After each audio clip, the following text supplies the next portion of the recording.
안녕하세요. 저는 43살의 남자고 사업체를 운영하는 사람입니다. 제가 가난한 집에 태어나 죽어라 공부해서 자수성가했는데요. 아주 크게 성공한 건 아니지만 꽤 만족하고 보람된 삶을 살고 있답니다. 이런 저에게도 잊을 수 없는 큰 사연이 하나 있어요. 바로 배우자 문제죠. 그럼 지금부터 어떤 여자를 만났길래 사연에 글을 쓰게 됐는지 꼭 들어주시면 고맙겠습니다. 저는 어머니와 단둘이 살았어요. 제가 2살 무렵에 다른 여자와 바람이 난 아버지와 이혼하셔서 어머니가 아버지 몫까지 하면서 저를 키우셨죠. 어머니는 파출부와 건물 청소부로 일하셨는데 매일 몸에 파스가 붙여져 있었답니다. 어머니가 안쓰럽기도 하고 가난을 벗어나고 싶은 마음에 어렸을 적 제가 할 수 있는 건 오로지 공부뿐이었어요. 성공할 수 있는 길이 공부뿐인 줄 알았으니 죽어라 공부만 했답니다. 그 결과 서울에 있는 최고로 좋은 명문대학에 들어가게 됐죠. 꿈만 같은 순간이기도 했지만 이제부터 진짜 시작이라는 마음가짐을 가지고 학창시절 때보다 더 많이 공부했습니다. 어머니를 호강시켜드리고 싶었고 저도 가난을 빨리 벗어던지고 싶었으니까요. 그렇게 대학과 군대를 다녀와서 20대 후반이 됐고 가장 돈을 잘 번다는 증권사에 취직했습니다. 일은 어렵지 않았어요. 평생 머리를 쓰고 자라왔으니 이번에도 머리를 쓰며 일하면 되는 일을 택했기 때문에 빨리 성장할 수 있었습니다. 그래서 20대 끝자락에 연봉 1억이 넘어가게 됐고 30대엔 2억, 3억으로 오르다가 40 무렵에는 연봉이 5억이 넘어갔답니다. 앞만 보고 열심히 달린 결과 아주 많은 돈을 벌어서 어머니한테 좋은 집 한 채 해드렸고 노후 자금까지 모두 마련해드렸습니다. 저도 전세 아파트와 좋은 차를 몰며 지냈죠. 일은 손에 완전히 익어서 업무 스트레스는 거의 없었답니다. 하지만 너무 앞만 보고 달려와서 그런지 다른 것들을 제대로 채우지 못했어요. 친구도 거의 없었고 사귀어 본 여자도 40이 되도록 단랑 한 명뿐이었습니다.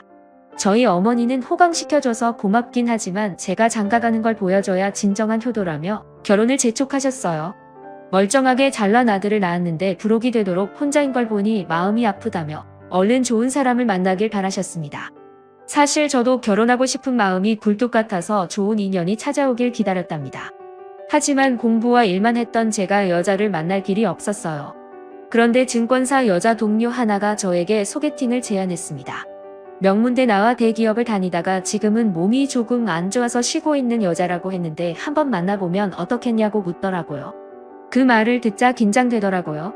아주 오랜만에 여자를 만나게 됐으니 그럴만도 했죠. 여하튼 제가 외모는 크게 볼 게 없었지만 성실함과 능력이 있으니 자신감을 가지고 소개팅 자리에 나갔어요. 이윽고 매우 눈부시게 아름다운 미모의 여인을 만나게 됐는데 그때 첫눈에 반하는 것이 무슨 말인지 알게 됐습니다. 어찌나 예쁘던지 제 심장이 하도 뛰어서 밖으로 튀어나오는 줄 알았답니다. 저는 흥분해서 오버하지 않으려고 평정심을 가지고 대화를 나눴어요. 미모만 출중하고 성격과 됨됨이가 되먹지 못한 여자일 수도 있으니까 말이죠. 그런데 1시간 넘게 대화를 나눠봤는데 소박하고 털털하게 느껴졌고 제 말에 귀 기울여주는 모습에 호감이 갔답니다. 나이도 궁합도 보지 않아도 된다는 4살 연하여서 운명의 짝이 아닐까 하는 생각을 하게 됐죠. 그래서 애프터 신청을 하게 됐는데 소개팅 여가 아주 달갑게 받아줬어요. 그쪽도 저를 마음에 들어한다며 인연이 되길 바란 모양이었나 봅니다. 그리하여 저와 미모의 여인은 사귀기 시작했고 10개월가량 연애를 했습니다. 그 기간 동안 한 번도 여자친구에게 실망한 적이 없었어요.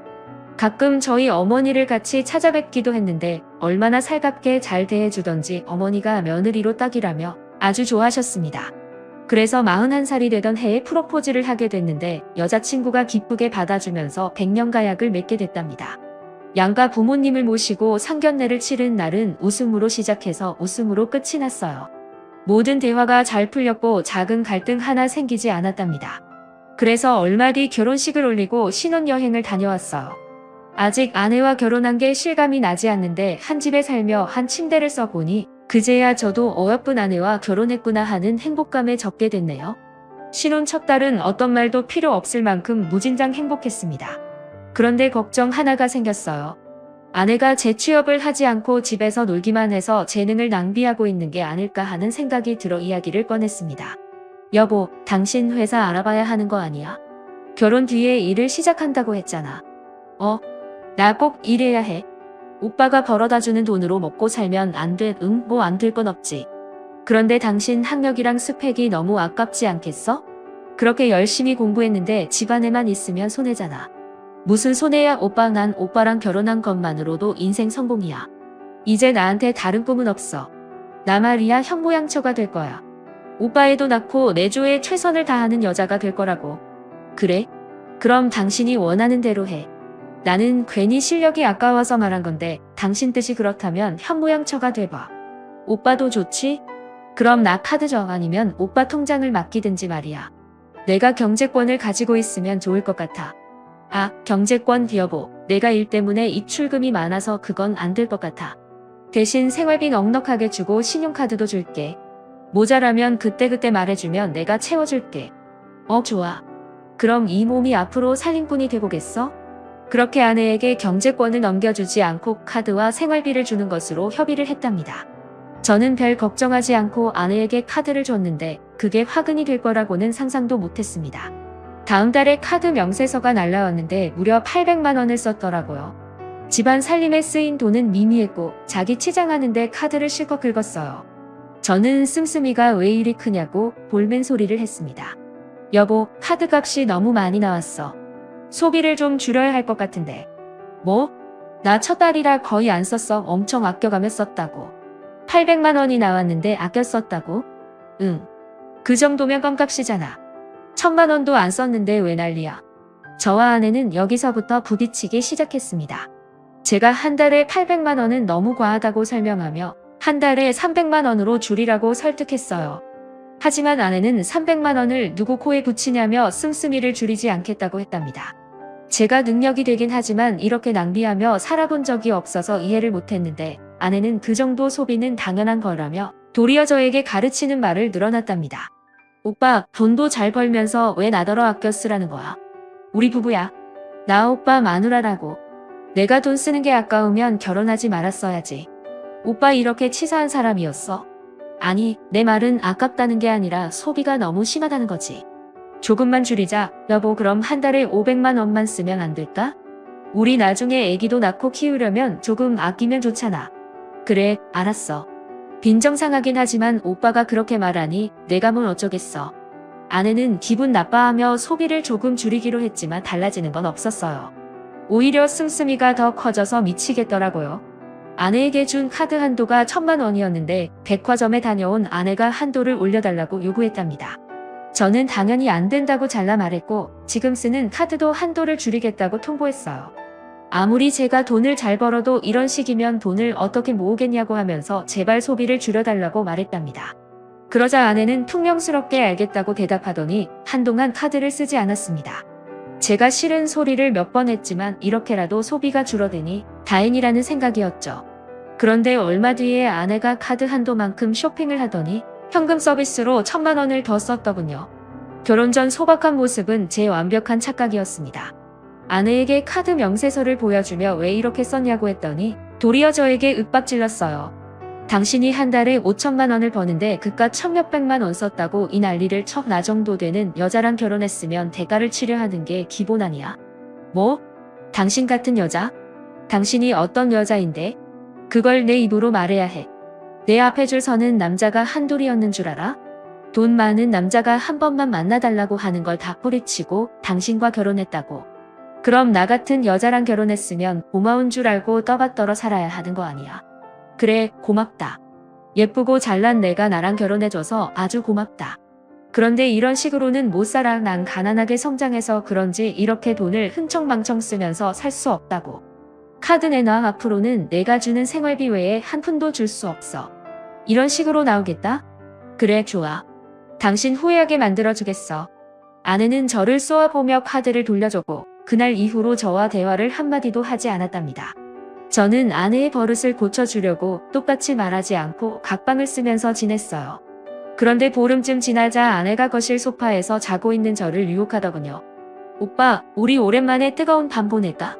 나 없이 혼자 자는 거 힘들지 않았어? 아니, 혼자 자는 거 많이 외로웠지. 사실 참기 힘들었어. 여보 고마워. 그럼 우리 침대로 갈까? 응. 그런데 오빠 카드 좀 주라. 나 사고 싶은 거 있는데 못 사고 있으니까 손이 근질근질해. 아내는 유혹하는 대가로 카드를 달라고 하더군요. 그러자 저는 어이가 없어서 이렇게 말했습니다. 그러니까 당신은 지금 카드 돌려받으려고 날 유혹한 거야? 진짜 가지가지 한다. 뭐? 난 당신이랑 화해하려고 이러는데 그깟 카드 달라고 했다고 날 이상한 여자 취급을 해. 됐어. 안 하면 될 거 아니야. 그렇게 아내는 다시 방으로 들어갔습니다. 저는 아내의 버릇을 고치려고 매일 밤마다 허벅지를 꼬집어가며 안방으로 가고 싶은 걸 참았답니다. 그런데 저도 어쩔 수 없는 남자였나 봅니다. 얼마 뒤 외로운 밤을 참지 못하고 안방으로 들어가 아내의 옆에 누웠어요. 아내도 그동안 저를 기다렸는지 아무 말 없이 저를 받아줬죠. 저희는 그날 밤 한숨도 자지 않고 사랑을 나눴답니다. 그리고 나서 아내는 저에게 돈을 요구하더군요. 오빠, 좋았지? 그럼 나 용돈 좀 주라. 1,000만 원만 주면 안 돼. 명품백 하나 사줘. 뭐, 너 지금 잠자리 했다고 돈 달라는 거야. 내가 무슨 술집 여자야? 술집 여자? 이 인간이 정말이야. 마누라가 남편한테 백 하나 사달라고 했다고 술집 여자 취급하냐? A씨, 됐다 됐어. 너같이 모두 없고 눈치 없는 놈이랑은 한방 쓰기 싫어. 당장. 제가 말이 허다와 상처를 주긴 했지만 아내가 한 행동이 어이가 없는 건 맞지 않나요? 카드를 받으려고 잠자리를 유혹하지 않나. 잠자리를 하고 난 후 돈을 달라 하지 않나. 아휴, 아내가 이런 여자인 걸 왜 진작에 몰라봤는지 한이 됐답니다. 여하튼 아내와 티격태격 싸우다가 결국 타협점을 찾았어요. 제가 능력이 아주 없는 게 아니기 때문에 카드 한도 500만 원을 맞춰 쓰라고 했고 생활비도 똑같이 넉넉하게 주기로 했습니다. 그런데 아내는 한 달 만에 현금 서비스를 여러 차례 받아 사치를 부리더군요. 제발 그러지 말라고 귀에 딱지가 않도록 말했지만 도통 사치가 줄어들지 않았습니다. 결혼한 지 6달 만에 아내가 쓴 돈이 수천만 원이 넘었죠. 그래도 어쩌겠어요. 제가 택한 여자고 평생 함께 살 동반자였으니 한 걸음 물러나 꼭 참기로 했답니다. 그렇게 6달이 더 지나 결혼 1주년이 되자 또 다른 문제가 생겼어요. 제가 다니는 회사에서 직원을 대폭 축소하겠다고 발표를 했어요. 회사를 이사한다며 같이 이끌고 나갈 직원만 데려가겠다는 거였죠. 그래서 저는 구조조정으로 퇴직을 앞두게 됐어요. 아내에게 미리 말을 해둔 터라 마음의 준비를 하고 있을 줄 알았습니다. 그리고 아내는 제가 생각했던 것 이상의 결단을 내렸어요. 퇴사한 날 집으로 돌아갔더니 저에게 줄 게 있다면서 소파에 앉아보라고 하더군요. 난 돈 못 버는 남자랑은 절대 못 살지. 자, 이혼 서류야. 당신 능력이 특출났으면 구조조정을 당하겠어? 도장 찍어. 위자료는 30% 줘. 소송해도 똑같은 결과일 거니까 쉽게 가자. 저는 아내의 행동에 놀라지 않았습니다. 어느 정도는 예상하고 있었거든요. 제가 바닥일 때 어떻게 나오는지 확실히 하려고 제가 퇴사 후에 어떻게 됐는지 미리 말하지 않았답니다. 저는 새로 판 명함을 꺼내 아내에게 보여줬습니다. 자, 이거 내 새 명함이야. 증권사 사무실 새로 차렸어. 내가 대표야. 같이 일하던 능력 있는 후배들 데리고 와서 벌써 자리 잡았지. 뭐? 오빠 그럼 회사 잘린 게 아무런 타격이 없는 거네? 타격. 내가 사무실을 차리니까 훨씬 사정이 좋아졌다. 어쨌든 이혼 위자료 30%까지는 못 줘. 겨우 1년 살았는데 너무 과하잖아. 각자 변호사 구해서 법정에서 보자. 그게 좋겠네. 그러자 아내는 이혼 서류를 자기 손으로 찢어버리며 말하더군요. 오빠 속았지? 서프라이즈. 오늘이 만우절이라 장난 좀 쳐봤어. 4월 1일이잖아. 이 바보야. 설마 내가 진짜로 오빠랑 이혼하려고 했겠니? 만우절. 조금 전 당신 눈빛 보니까 진심인 것 같던데. 그리고 내가 회사에서 잘린 날 이혼 서류를 들이미는데 이걸 장난으로 받아들여야 하나. 기분 더럽네. 그러자 아내가 눈시울을 붉히며 훌쩍거렸습니다. 오빠 너무해. 내가 만우절이어서 장난 좀 친 건데 이런 식으로 나오는 거야. 미안해. 내 장난이 심했어. 오빠, 나는 오빠랑 이혼할 마음 없어. 늙어 죽을 때까지 오빠 마누라로 살 거라고. 이게 내 진심이야. 앞으로는 절대 장난치지 않을 테니까 오늘 한 번만 봐줘. 내가 너랑 어떻게 해야 할까? 그래. 한번 쏘가줄게. 대신 다음에 이혼 서류 들이밀면 재미없다. 다신 이런 행동하지 마. 알았어. 미치지 않는 이상 오빠한테 이혼 서류를 들이미는 장난 절대 하지 않을게. 저는 이혼해버릴까 하다가 아내에게 한번 속아주기로 했습니다. 아직 1년밖에 살지 않았으니 살붙이고 살면서 서로를 믿어주는 시기가 찾아올 거라 믿었답니다. 그런데 제가 괜히 사정이 더 좋아졌다고 말했나 봐요. 아내는 고삐 풀린 망아지처럼 돈 쓰려고 자주 나갔다 왔습니다. 쇼핑도 하고 친구들과 술도 먹고 처가에 선물도 잔뜩 사다 줬죠. 저는 한 발 물러나 아내가 돈 쓰는 걸 뭐라 하지 않기로 했어요. 세월이 지나면 조금 달라지겠지 하고 그냥 포기했답니다. 어차피 아내가 쓴 돈이 다시 돌아오지 않으니 기분 좋게 잘했다고 말해주고 말았네요. 이런 아내가 살림과 내조를 잘해주면 얼마나 좋을까요? 아내는 제가 6시에 일어나서 출근 준비를 할 때 아주 태평하게 코를 골고 잠을 잤답니다. 아침밥은 고사하고 저녁엔 배달 음식을 시켜줬답니다. 제가 집밥이 먹고 싶다고 몇 번 말했더니 가사 도우미를 데려다 놨더군요. 아내는 소파에 누워 텔레비전을 보며 핸드폰을 만지는 게 일상이었죠. 저는 아내를 이해하려고 긍정의 마음을 가지고 지내봤는데 나중엔 시선 자체가 아내에게 가지 않았습니다. 돈은 엄청나게 쓰고 집안에서 게으르게 시간을 보내는 게 한심스러워 꼴 보기가 싫었어요. 그렇게 몇 달 지내다가 안 되겠다 싶어 아내에게 부탁 하나를 했습니다. 여보, 당신 집에서 이러고만 있지 말고 내 친구 회사에 들어가 일해보지 않을래? 하루 4시간만 업무 봐주고 용돈 벌이나 해봐. 당신 명문대 나왔으니까 일은 아주 쉬울 거야. 나더러 일을 하라고? 오빠, 난 일할 생각 없어. 여보, 힘든 일란이야. 그냥 회사 나가서 사람들하고 어울리고 사회생활 조금이라도 하면서 지내라는 거야. 거기 당신 동문도 많으니까 나가서 수다 떨고 온다 생각하고 좀 움직이는 게 좋겠어. 동문. 오빠, 나 할 말 있어. 사실 나 고졸이야. 대학 문턱은 밟아보지도 못했어. 뭐라고? 너 그 말 진짜야? 지금 장난치는 거지? 저는 속았다는 것에 기분이 불쾌해서 확인차 되물었습니다. 그러자 아내는 태연한 얼굴로 대답하더군요. 장난 아닌데? 나 고졸이야. 실업계 나와서 미용실에서 몇 년 일한 게 다야. 오빠, 왜 이렇게 놀래? 대학 나온 게 그렇게 중요해? 아니, 학벌이 중요한 게 아니라 당신이 거짓말해서 놀란 거지. 나한텐 분명히 명문대 나와서 대기업 다녔다고 했잖아. 그야 오빠 꼬시려고 한 말이었지. 명문대 나왔다고 하면 뭔가 있어 보여서 구라 좀 쳤어. 저는 기가 막혀 아내를 쏘아봤는데 아내는 과자를 우걱우걱 씹어먹으며 텔레비전을 보고 있더군요. 그것 말고 거짓말한 게 뭐가 있냐고 물었더니 자기도 잘 모르겠다며 생각나는 게 있으면 말하겠다고 뻔뻔하고 철없는 말투로 대답했습니다. 이러나 저러나 제가 택한 배우자고 아내를 미워해봤자 달라지는 게 없었으니 며칠 스트레스를 받다가 잊어버리기로 했답니다. 그래서 별 다르지 않은 일상을 보내며 결혼 생활을 했어요. 아내는 똑같이 사치를 부리며 사모님 놀이를 했고요. 그런데 언젠가부터 아내가 쓴 카드 내역서에 순댓국집에서 200만 원을 쓴 걸 보게 됐습니다. 다른 곳도 아니고 국밥집에서 그만한 돈을 쓰는 게 이해가 되지 않아 어떻게 된 일이냐고 물었어요. 여보, 순댓국집에서 200만 원을 썼어? 이거 좀 이상한데.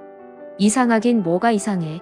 동창회를 순댓국집에서 열었는데 내가 썼어. 내가 잘나가는 증권사 사장 사모님이라고 말했더니 다들 입 모아서 쏘라고 노래를 부르더라고.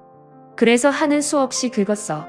오빠, 설마 꼴랑 200만 원 가지고 치사하게 굴려는 건 아니지? 저는 뭐라 잔소리할까 하다가 한숨 쉬고 잘했다고 대답해줬습니다. 아휴, 그래 잘했다. 맛있게 먹었으면 됐지. 다른 것도 아니고 친구들 밥 사준 건데 왜 뭐라고 하겠어. 우리 오빠 쿨하네. 예전에 쫌생이 갔던 때랑 달라졌어. 오빠 땡큐. 앞으로도 그렇게 이해해줘. 저는 대답만 그렇게 했지 속마음은 달랐습니다. 제가 직장에 있는 동안 아내의 뒤를 캐서 뭘 하고 돌아다니는지 알아볼 생각이었죠. 그렇게 몇 주가 지나고 퇴근해서 집에 갔더니 아내가 온갖 인상을 쓰며 이혼 서류를 들이밀며 소리를 지르더군요. 당신 웃긴다. 오늘 내가 오빠 사무실에 들렀는데 폐업했더라? 경비한테 물어보니까 망해서 방 뺐다며? 그러면서 돈 잘 버는 척 그렇게 한 거야? 내 사무실에 왔었어? 왜, 무슨 일로? 지금 그게 중요해. 당신이 망했다는 게 중요한 거지? 이거 받아. 난 돈 못 버는 남자랑은 절대 못 살아. 이혼 서류에 도장 찍고 위자료 절반 넘겨. 저는 이혼 서류를 받아들며 대답했습니다. 이번엔 진짜지? 만우절 아니니까 장난이란 말은 하지 않을 거지? 이 자식아, 지금 내가 장난하는 걸로 보이냐? 난 너 같은 허세쩌는 놈하고는 못 살아. 잘 나가는 증권사라고 잘난 척 그렇게 하더니 쫄딱 망한 백수놈이었냐? 야, 너같이 돈 못 버는 찌질이랑은 하루도 못 살아. 당장 도장 찍어 싫어. 왜 내 재산 절반이나 당신한테 줘야 해? 이혼은 해줄게. 당신이 한 푼도 받지 않고 나간다는 조건 하에 말이야. 한 푼도 없이 이혼하자고? 야, 그게 말이야 막걸리야? 나같이 예쁘고 인기 많은 여자랑 1년 반이나 살았으면 감사한 줄 알고 위자료 토해내야지. 만약 내가 요구하는 대로 주지 않으면 소송으로 가서 당신 재산 싹 벗겨 먹을 거야. 저는 전혀 놀라지 않은 표정으로 대답했어요. 나도 당신이랑 살고 싶은 마음이 하나도 없으니까 이혼할 생각이야. 그런데 여보, 내가 기회 줄 때 한 푼도 받지 말고 이혼해. 내가 지금 당신한테 기회 주는 거야. 잘 생각하고 대답하는 게 좋을 거야. 기회 같은 소리하고 자빠졌네. 야, 난 무조건 위자료 받아야겠으니까 주기 싫으면 이혼 소장 보낼 테니까 그런 줄 알아. 거지 같은 자식, 내 인생에 흠이 있다면 바로 너랑 결혼한 거야. 젠장, 이혼녀 딱지 붙어서 총각이랑 재혼할 수 있을지 모르겠네. 당신 대단하다. 벌써 재혼할 생각을 하는 거야? 당연하지. 나 정도 되는 미모면 돈 잘 버는 남편 그늘 아래서 시원하게 사는 게 최고라고. 그리고 내가 이혼녀 딱지가 붙어도 나 좋다고 달려드는 총각들 많을걸? 됐어. 당신이 신경 쓸 일 아니니까 나중에 법정에서 봐. 그래, 알겠어. 그럼 당신 짐은 다 가져가. 내 돈으로 산 건 내버려 두고 말이야. 지가 돈을 쓰면 얼마나 썼다고 치사하게 가져가라 말아야? 야, 내가 사준 건 죄다 질려서 쓰고 싶지도 않거든. 이 귀한 몸만 나갈 테니까 내가 사둔 명품은 중고로 팔아서 위자료 될 준비나 해라. 아이고, 그런 배려까지 해주는 거야? 아주 고맙네. 그럼 어서 나가봐. 이제 법정에서만 보면 끝이니까. 다신 여긴 얼씬도 하지마. 저는 아내에게 질릴 대로 질려버려서 문을 박차고 나가는 모습을 보지도 않고 방으로 들어가 버렸답니다. 그리고 아내에게서 이혼 소장이 날아왔어요. 저에게 청구한 위자료 금액이 5억이나 되더군요. 도대체 저와 결혼해서 한 게 뭐가 있다고 이렇게 큰 돈을 달라고 하는지 이해가 되지 않았습니다. 어쨌든 법정에 가면 판사님이 알아서 판결해 주실 테니 별 걱정하지 않고 변호사를 선임했답니다.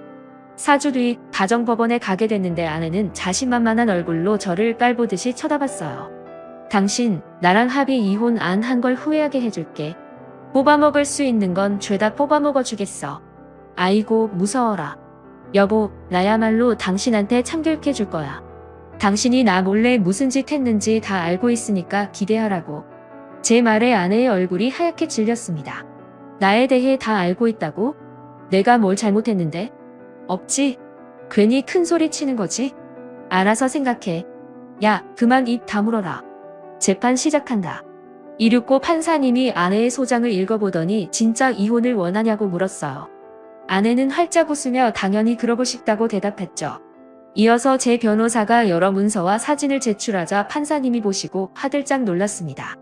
사실은 제가 순댓국집에서 200만 원을 쓴 게 이상해서 심부름센터의 직원을 고용해 아내의 뒤를 캐봤는데 아내는 제 카드로 바람을 피우고 있었습니다. 순댓국집에서 200만 원을 긁고 현금 170만 원을 받는 카드 깡을 한 거였죠. 이런 식으로 여러 곳에 카드를 긁어들며 현금을 받고 상간남에게 온갖 선물을 사줬던 것 같아요. 아내가 목돈을 받아갔는데 그 돈으로 상간남에게 차를 한 대 뽑아줬답니다. 제가 고용한 심부름센터 직원은 아내를 일주일 동안 감시하며 바람 피운 사진과 카드깡 하는 모습, 그리고 상간남 앞에서 제가 호구라는 욕을 하는 영상까지 남겨줬어요. 제 변호사가 제출한 것들을 판사님도 보고 아내도 봤죠. 그러자 아내는 하야못해 누렇게 얼굴이 질려버렸습니다. 아내는 태도를 바꾸며 말하더라고요. 판사님, 생각해보니까 제가 실수한 것 같습니다. 제가 호불호가 많아서 그런지 아내는 아내의 얼굴이 누렇게 질렸어요. 아내는 태도를 바꾸며 말하더라고요. 판사님, 생각해보니까 제가 실수한 것 같습니다. 남편과 이혼하고 싶지 않아요. 오빠, 우리 이혼하지 말자. 내가 잘못했어. 오빠가 백수 됐다고 이혼하자는 건 내가 너무 잔인했어. 그게 무슨 소리야? 백수라니? 아, 내 사무실이 폐업해서 망한 줄 알았지? 그런데 어쩌냐? 일이 너무 잘 풀려서 사무실을 강남으로 옮겼어. 아무래도 고객층이 강남 사람들이 많아서 그리로 크게 확장했단 말이야. 직원도 20명이 넘는다고. 여보, 이거 받아. 내 새로운 명함이야. 저는 14K 금으로 뽑은 명함 한 장을 선물로 건네줬습니다. 그리고 작은 목소리로 말해줬어요. 여보, 당신 끝났어. 내가 한 짓 난 다 알고 있어. 이제부터 처절하게 밑바닥 기게 해주지. 오빠, 나 한 번만 용서해주면 안 돼? 내가 잘못했어. 그리고 그 남자는 그냥 지나가는 바람일 뿐이야. 얼마 전에 정리했다고. 내가 알기로는 오늘도 그 자식 집에서 나왔다던데? 여보, 애쓰지 마. 당신 끝났어. 저희 부부가 대화를 속닥거리자 판사님이 큰 소리로 이혼을 할 거냐고 묻더군요. 그래서 저는 당연히 그렇게 하겠다고 대답했습니다. 결국 유책 배우자는 아내가 됐어요. 불륜과 부양 의무 불이행, 사치로 인한 갈등 조장 등으로 어깨가 아픈 것을 알게 됐어요. 사치로 인한 갈등 조장 등으로 억대의 위자료를 지급하라고 하셨죠.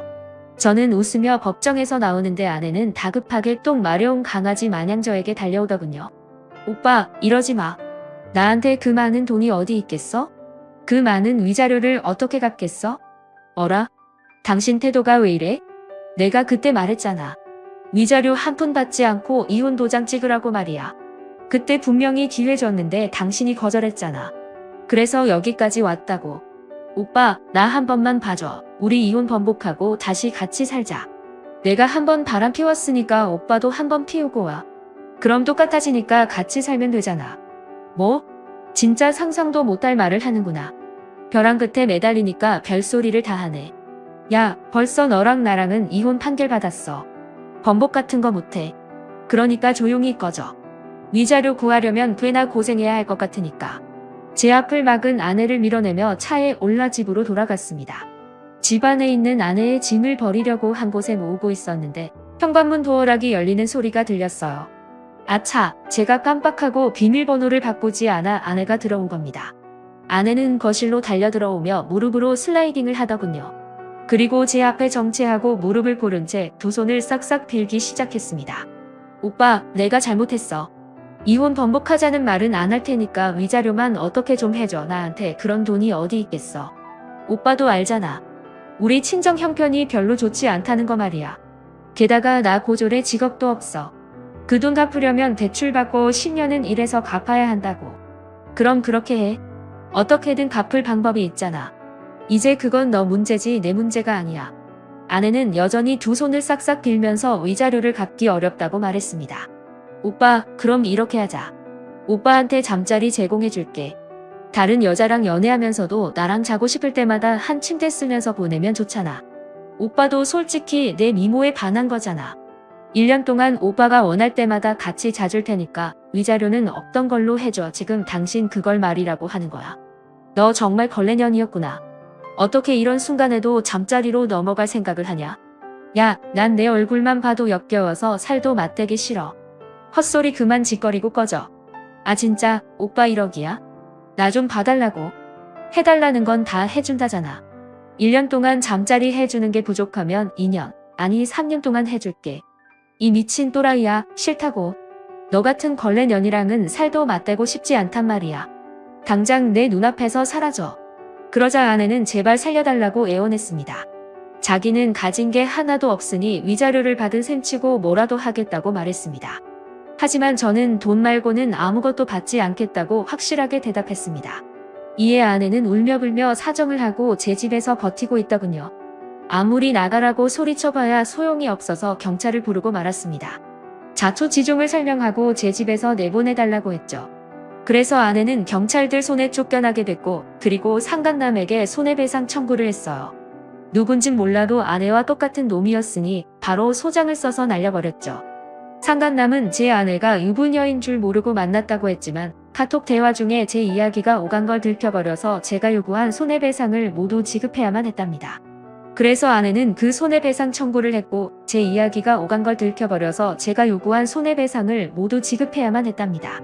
상간남은 그렇게 위자료를 물고 아내와 헤어지고 떠났답니다.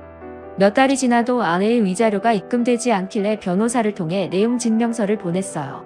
위자료를 당장 내놓지 않으면 교도소 감치 명령을 내리겠다고 경고의 글을 적어서 말이죠. 그랬더니 일주일 만에 제가 요구한 위자료가 모두 입금됐습니다. 아내는 돈이 없어 사채를 써서 위자료를 갚았다네요. 그리고 공장에 취직해서 월급을 차압당하며 빚을 감당하고 있다는 소식을 마지막으로 들었습니다. 이후 저는 증권사를 잘 운영하며 조용히 지내다가 여자를 소개받게 됐어요. 빛나는 미모는 아니지만 마음이 아주 많이 빛나는 사람이었죠. 또 명문대 출신의 대기업에 다니고 있는 사람이었답니다. 저는 그 여인과 1년의 연애 뒤 재혼에 성공했습니다. 아내는 결혼 뒤에도 일을 그만두지 않았어요. 사람은 일을 하며 살아야 한다며 매일 최선을 다해 하루를 보냈답니다. 그런 저희 부부에게 아이가 생기게 됐죠. 제 나이 43살인 올해 초에 아내가 임신을 했다며 초음파 사진을 보여줬답니다. 사실 저와 아내 둘 다 나이가 40대라서 이세는 크게 기대하지 않고 있었는데 이렇게 아이가 생겼다는 소식을 듣게 되자 눈물이 터져나올 정도로 감격했습니다. 여보 수고했고 고마워 그리고 사랑해. 당신을 더 빨리 만났더라면 얼마나 좋았을까? 수고는 무슨 애는 뭐 나 혼자 만들었나? 나도 자기랑 더 빨리 만났으면 어땠을까 하는 생각을 해. 그런데 과거는 뭐하러 생각해? 우리 둘이 이렇게 달콤하게 잘 사는데 말이야. 우리 꼬물이 태어나면 더 행복할 거야. 우리 꼬물이 태어나면 더 행복하게 살자. 알았지? 임신 중인 아내를 위해 퇴근하면 항상 집으로 달려갔어요. 배가 불러올 때까지 매일 아침과 저녁 시간을 함께 보냈답니다. 그런데 얼마 뒤 저희 사무실에 거물급 고객이 한 분 찾아왔어요. 인터넷 신문에 실릴 정도로 크게 성공한 사업가였는데 저에게 수백억을 예치하고 싶다며 찾아왔습니다. 제 회사가 몇 배로 클 수 있는 기회였죠. 그래서 저희 사무실 직원들이 모두 기립해서 그 고객을 맞이하며 감사 인사를 전했습니다. 특히 저는 그 고객을 잃지 않으려고 제 능력을 증명해줄 문서를 꺼내 보여드렸답니다. 고객은 만족하며 저에게 큰 돈을 예치하겠다고 말씀하셨고 술 한잔하고 싶다고 하셨어요. 박 대표가 대단한 증권사인 건 진작부터 알고 있었지. 우리 이러지 말고 거하게 한잔하러 나갈까? 네, 회장님 제가 좋은 곳으로 모시겠습니다. 최고급 참치하는 곳을 아는데 그리로 모실까요? 아니. 난 그런 데 말고 다른 데 가고 싶네. 그 있잖아. 그 룸으로 시작하는 술집 말이야. 아, 룸사롱이요? 그런데 제가 결혼한 남자라 아내가 임신 중이기도 하고요. 그런 술집은 제가 한 번도 가보지 않아 조금 어렵겠는데요. 뭐야? 박 대표 그런 순둥이였어? 그리고 내가 수백억을 예치하겠다는데 룸사롱 대접 한 번 못하겠다는 건가? 저는 아내에게 미안해서 한 번 거절했지만 엄청난 거금이 회사에 들어오는 거라 포기하는 게 쉽지 않았습니다. 그래서 고객을 모시고 룸사롱으로 향했답니다. 처음 지하에 있는 술집에 들어가 웨이터의 안내를 받고 가장 큰 방으로 들어갔어요. 저는 양주와 안주를 주문했죠. 이윽고 여종업원 둘이 저희 룸으로 들어왔는데 미모의 여자들이었어요. 나이가 좀 있어 보이긴 했지만 고객이 마음에 들어하는 것 같아서 다행이었죠. 그런데 제 옆에 앉은 종업원의 얼굴을 자세히 보니 제가 잘 아는 사람이었습니다. 바로 제 전처였답니다. 무슨 이유로 여기에 온지는 모르겠지만 지금 지금 상황이 많이 난감하고 당황스러웠어요. 전처는 제 고객 앞이라 그런지 처음 보는 척하며 행동하더군요. 술을 연거푸 마시고 조금 취하자 고객이 화장실에 가겠다며 룸에서 나갔습니다. 그러자 전처가 담배를 꼬나물며 말하더군요. 오빠 오랜만이네. 그런데 오빠도 이런 데와. 얌전한 줄 알았더니 반란까진 놈이었구나. 입 닫아라. 고객 때문에 어쩔 수 없이 온 거거든. 그렇다 치자. 그런데 오빠 결혼했나봐. 아까 핸드폰 배경화면 보니까 못생긴 여자 사진으로 돼 있더라. 나랑 헤어지니까 알겠지? 오빠 분수에 맞는 여자는 그 정도밖에 안 된다는 걸 말이야. 닥쳐라. 너랑 비교도 할 수 없을 훌륭한 여자니까. 그리고 넌 할 일이 없어서 술집에서 일하냐? 아주 가관이다. 막장 쓰레기 밑바닥 인생 살고 있는 게 놀랍진 않지만 그래도 이 정도일 줄은 몰랐거든. 이게 다 누구 때문인데? 오빠한테 위자료 갚느라 사채 쓴 거 몰라? 사채업자들이 날마다 돈 달라고 들들 볶아대는데 갚을 길이 없었다고. 그러게 내 인생 망치지 않게 날 봐줬으면 됐잖아. 내가 술집에서 일하는 게 내 탓이라는 거냐? 아니지. 넌 할 줄 아는 일이 남자 꽃이고 폴리는 일밖에 못하잖아. 그러고 보니 너한테 아주 잘 어울리는 것 같아. 전처는 저를 쏘아보더니 태도를 바꿔서 제 어깨에 손을 올리더군요. 오빠, 나 사채빚 아직 1억이 넘게 남았어. 그거 오빠가 갚아주면 안 될까? 나 여기서 그만 일하고 싶어. 여기서 일하기 싫으면 관두고 공장을 다니든 파출부를 하든지 해. 누가 너더러 술집에서 일하라고 등 떠민 것도 아니잖아. 아이, 오빠도 참 나도 알지. 그런데 내 미모에 그런 데서 일하면 아깝잖아. 남자들이 내 얼굴 보면 침부터 흘리니까. 조금 더 편하고 많이 벌려고 이 일 하게 된 거라고. 오빠, 내 빚 갚아주지 않을래? 대신 1년 동안 오빠 오피스 와이프 돼줄게. 뭐라고? 이혼할 때 잠자리로 이자를 대신하겠다더니 이번엔 오피스 와이프가 돼줄 테니 돈을 갚아달라고? 너 진짜 구제불능한 쓰레기 걸레년이구나. 내가 어쩌다 너랑 결혼했는지 불과 사이한 일이야. 야, 이 똥 묻은 걸레년아 여기서 나가. 너 또 뭐해? 오빠 1억이야? 나 퇴짜 맞으면 돈 못 받아. 아, 그래? 그럼 웨이터 불러야겠다. 웨이터? 웨이터는 문 앞에서 대기 중이었는지 바로 문을 열고 들어왔습니다. 그래서 바로 제 전처를 데리고 나가라고 소리쳤습니다. 손님한테 돈 뜯어내려고 한다며 당황했지만 손님은 절대 안 뜯어내려고 했다. 그래서 바로 제 전처를 데리고 나가라고 소리쳤습니다. 손님한테 돈 뜯어내려고 한다며 당장 치우라고 했죠. 그러자 전철은 웨이터의 손에 끌려 나가면서 말했답니다. 오빠, 그럼 팁이라도 줘. 나 이대로는 억울해서 못 나가. 30분이나 앉아 있었잖아. 아, 팁 정말 가지가지 하는구나. 좋아, 줄게. 가만히 있어봐. 저는 지갑을 꺼내 5만원짜리 한 장을 건네줬습니다. 내가 나한테 위자료를 5억 청구했었지? 여기 5만원 받아. 이것도 아까운데 불쌍해서 주는 거야. 이 더러운 년아, 마음대로 욕해. 팁 받았으니까 나가줄게. 오빠, 나중에 생각 바뀌면 나 찾아와. 오피스 와이프 해줄 테니까. 전철은 끝까지 더러운 말만 짓거리고 나가더군요. 이윽고 고객님이 들어와서 술 접대를 하고 무사히 자리를 끝냈습니다. 다음 날 고객이 250억을 저에게 예치해줘서 초대박을 치게 됐죠. 그리고 저는 현재 아내에게 어젯밤 있었던 일을 고백했습니다. 가고 싶지 않았지만 고객과 계약을 하고 싶어 룸사롱에 갔다고 말이죠. 아내는 충분히 이해한다며 아무 일도 없었다면 괜찮다고 말해줬습니다. 그렇게 다시는 전철을 마주치지 않을 줄 알았습니다. 몇 달 뒤 아내가 예쁘고 귀여운 딸아이를 출산하게 돼 새 식구가 됐고 아주 행복한 삶을 살고 있었어요. 그런데 운명의 장난인지 전철을 또다시 마주치고 말았답니다. 아내가 봉사활동하는 곳에 따라가게 됐는데 거기서 전철을 마주치게 됐어요. 미혼모들이 모여 사는 빌라였는데 거기에 생필품과 먹을 걸 전달해 주러 들어갔습니다. 거의 어린 엄마들이 아기를 안고 있었는데 구석에 흰머리가 많이 난 여자가 보였어요. 바로 전철이었답니다. 그런데 전철의 눈동자를 보니 정신이 나간 것 같았습니다. 저와 눈을 마주치며 말을 하는데 지적장애가 생긴 것처럼 보였어요. 아저씨, 나 배고파. 피자빵 사줘. 저기 먹을 걸 뒀으니 가져다 먹어요. 그래? 고마워 아저씨. 그런데 어디서 많이 본 것 같네. 아저씨, 나 어때대? 그게 무슨 말씀이죠? 나 어떠냐고. 나 데려가서 살 생각 없어? 우리 애기 아빠가 돼주면 내가 매일 밤 즐겁게 해줄게. 정신 나간 상태에서 또 이러는구만. 내 애기한테 부끄러운 소리 하지 말고 좀 변해라. 아저씨, 그냥 가지마. 나 그거 엄청나게 잘해. 나 예쁘지 않아? 저리 가라고 이 망할려나. 그러자 전철의 애기가 울어서 그 자리에서 벗어날 수 있었습니다.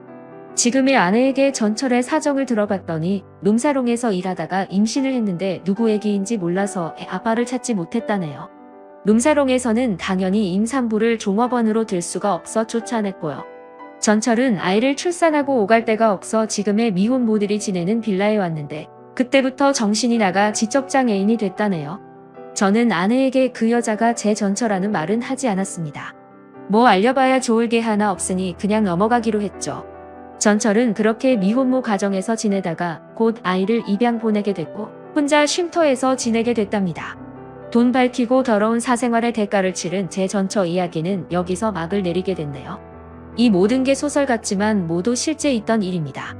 제 복수가 좀 심했나 싶은 생각이 들기는 하지만 모든 건 인과응보라고 확신합니다. 그러니 부디 제 욕은 참아주시고 저희 가정이 잘 살라고 응원해 주시길 바랍니다. 끝까지 들어주셔서 고맙습니다.